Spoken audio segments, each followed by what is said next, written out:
All right, now I want to turn to Matt Woods. Remember Matt? Matt showed us some of his dioramas last time, and tonight he's going to show us some of how he builds those dioramas. Matt, welcome.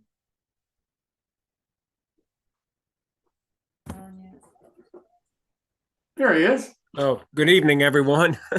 I'm coming to you live from Northern Michigan here, and happy Thanksgiving to everyone. I have a new PowerPoint presentation for you tonight. If you remember 2 weeks ago, I gave kind of an overview of my modeling, kind of a portfolio of some of my dioramas and modules. So tonight I'm going to get into more the techniques and processes that I use for building simple structures, in particular barns. In a lot of my dioramas, structures are kind of the focal point, and structure modeling is one of my main interests in the hobby. So I'm going to kind of take you through my overall process and give you a little bit of inspiration and motivation for building structures.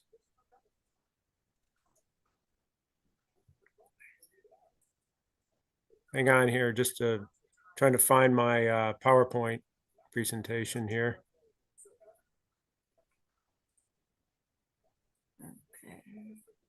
Just bear with me, please. Oh, here we go. Okay, so yeah, this week I want to talk about. Can everybody see my PowerPoint? Yes, we can. Okay. You just have to increase the picture itself and not the sides pictures. Okay, well, as I stated, I want to talk about building simple barn type structures. Can you click up on the upper right where it says slideshow, in the upper right of the screen? Yes. Where it says slideshow, click. There you go. That should put it in full. Okay. There we go. Thank All you. right. Sorry about that. That's Okay, what I meant to say. Here is a kind of a diorama that I'm currently working on that incorporates one of the barn structures that I'm going to talk about. It's kind of a rural country scene, and I like doing rural scenes, as you saw 2 weeks ago. This is a typical structure that I model using the techniques I'm going to present. Here's a prototype barn. This is from the late 1800s, middle 1800s.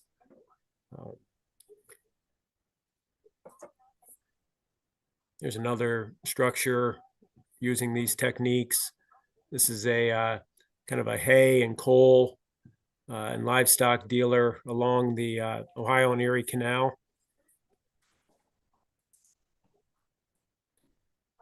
This is an interesting prototype shot of an Amish farm.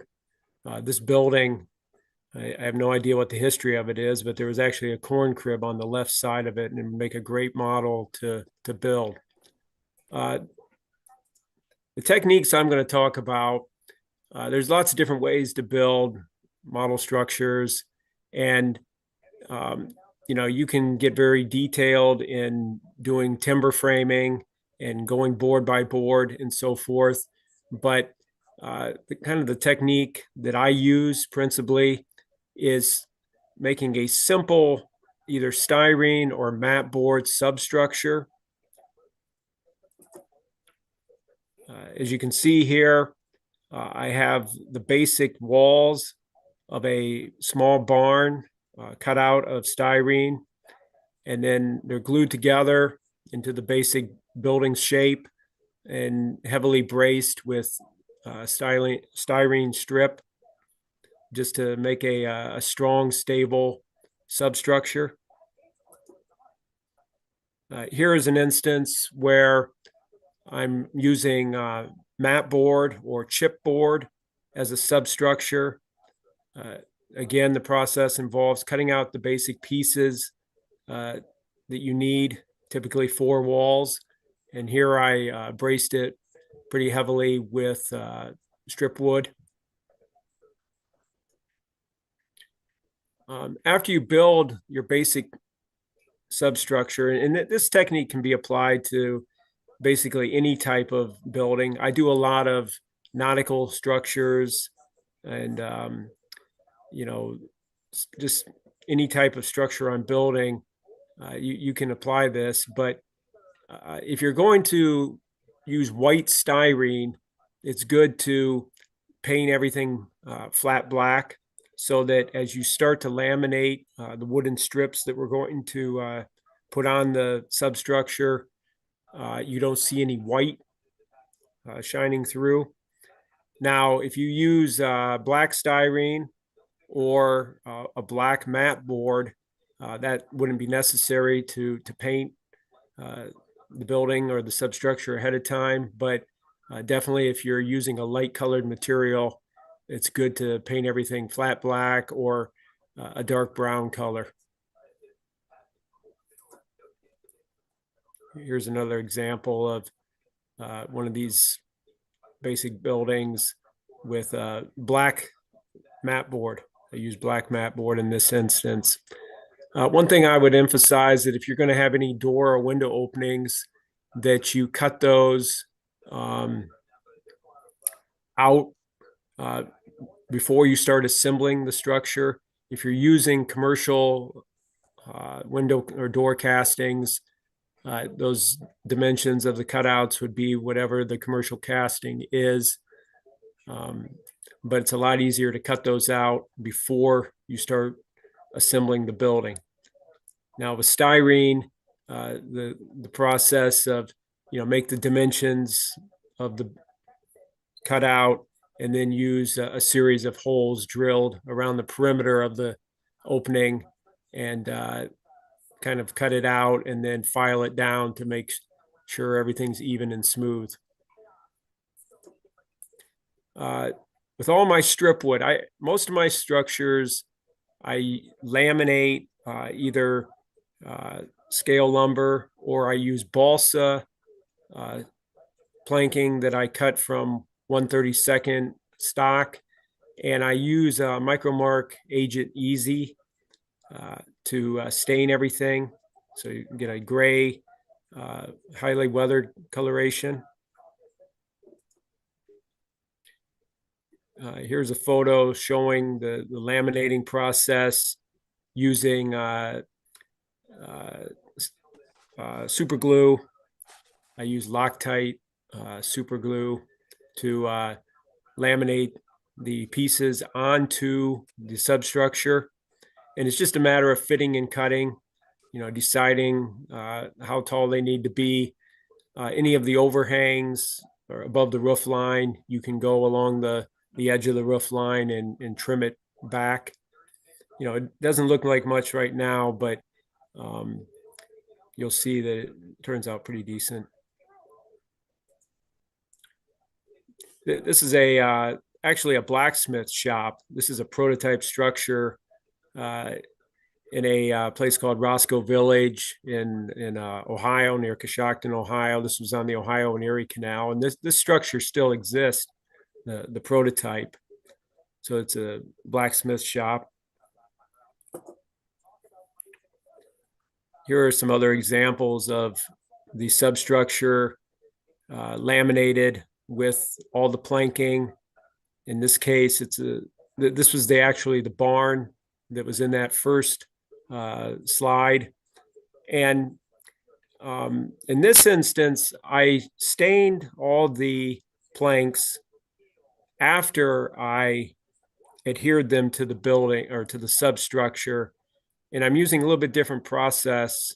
Instead of just relying on the staining coloration, I'm painting the whole building with Rust-Oleum camouflage dark earth, and then going in and dry brushing on various gray and tan tones, and eventually stippling on white paint to give a peeled paint effect.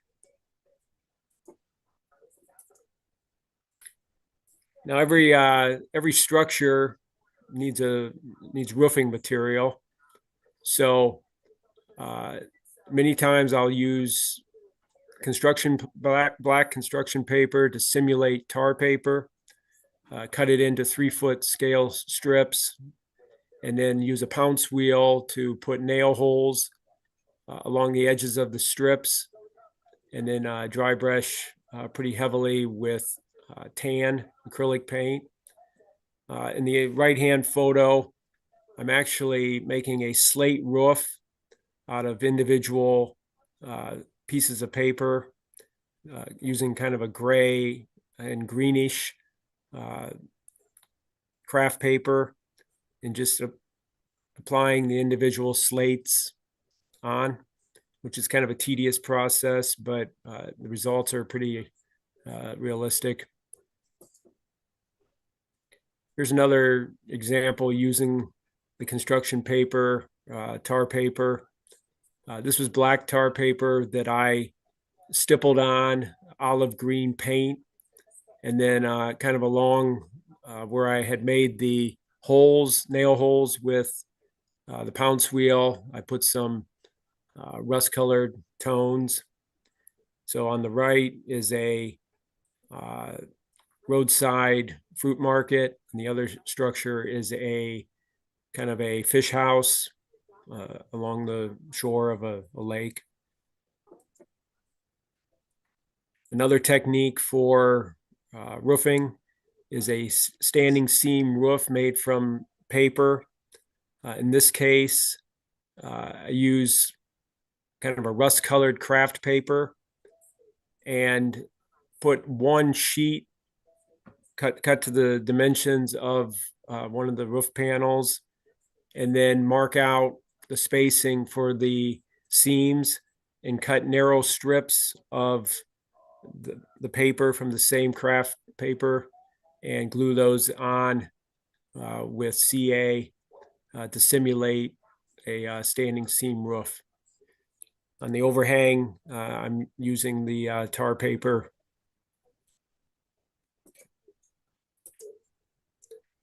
These are more examples of a standing seam roof made from craft paper. You know, when it comes to details on these simple structures, you can make door hinges out of paper, which I did in this case. And then, you know, one thing you see a lot of, particularly with the Amish, I have a lot of Amish around near where I live. They'll put a lot of corrugated siding around barn walls on the exterior. So here I've taken some Wild West corrugated roofing material and placed it on the side of the building and weathered it up. This is examples of a corrugated metal roof using Wild West corrugated strips cut into 6 or 8 foot lengths and CA'd onto the roofs. These are all HO scale buildings.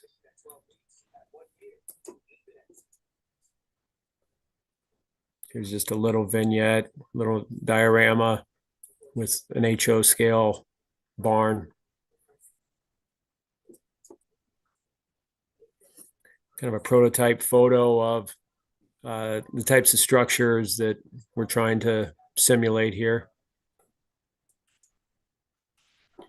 Most barns in particular have some type of foundation, which you can simulate with foam, XPS foam. In this case, it's 1-inch XPS foam or insulation foam.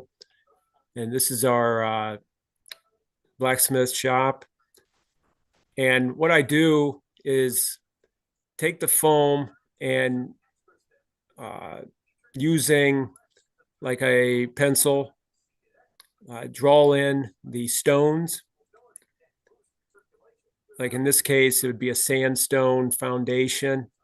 So I kind of make some crude stones in the sides of the XPS foam, and then paint the entire foundation with a like burnt umber or raw umber paint, craft paint, or even artist acrylics, and then using various gray tones and tans, dry brush in the stone coloration.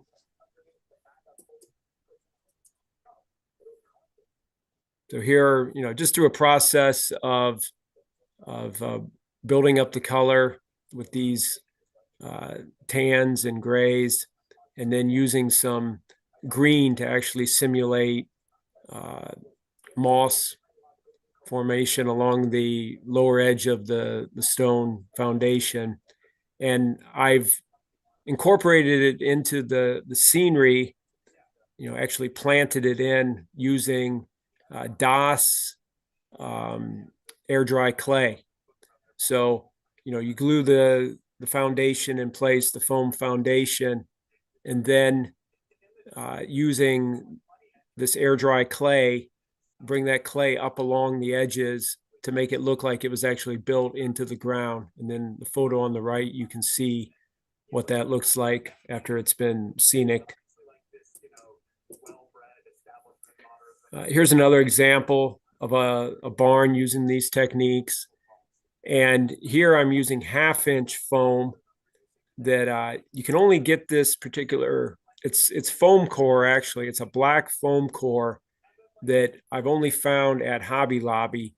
It comes in big sheets, and you peel off the backing, and then you have a nice layer of 1/2-inch foam that has a good density to it.